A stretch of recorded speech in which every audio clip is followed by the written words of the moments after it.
नामस्मरण व एकाग्रता. नामस्मरण करताना चित्त एकाग्र का होत नाही? त्याकरिता काय करावे? नामस्मरण करीत असताना हजार तऱ्हेचे विचार मनात येतात हे खरे. त्यांना आवरण्याचा पहिला उपाय म्हणजे त्या विचारांच्या मागे न जाणे. विचार मनात आले तर त्या विचारांना फाटे फोडून ते वाढवू नयेत. म्हणजेच मनोराज्य करू नये.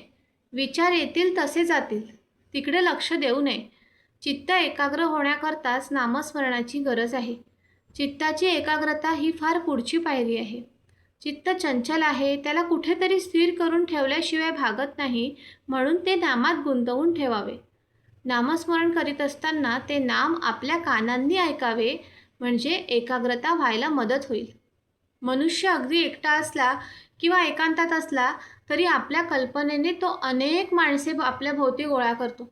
विशेषतः विद्वान लोकांना कल्पना जास्त असतात. तेव्हा कल्पना करायचीच तर ती भगवंताविषयी करूया. भगवंत हा दाता आहे, त्राता आहे, सुख देणारा आहे, अशी कल्पना आपण करूया. त्यातच खरे हित आहे. कल्पनेच्या पलीकडे असणारा परमात्मा आपण कल्पनेत आणून सगुण करावा आणि तिथेच आपले चित्त स्थिर करण्याचा प्रयत्न करावा. दुसरी गोष्ट अशी की ज्याची आपल्याला आवड असते त्यात आपल्याला एकाग्र होता येते. आपल्याला विषयाची आवड असते म्हणून विषयाचे सेवन करताना आपण एकाग्र होतो.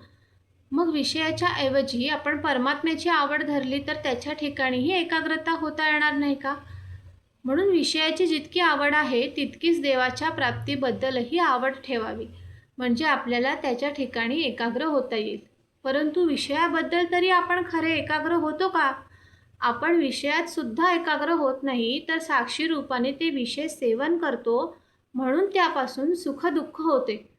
एकाग्र होणे म्हणजे त्या ठिकाणी समरस होणे.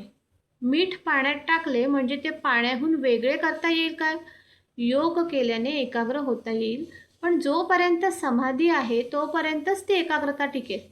सर्वाभूती भगवत भाव पाहणे हेच खरे एकाग्रतेचे साधन.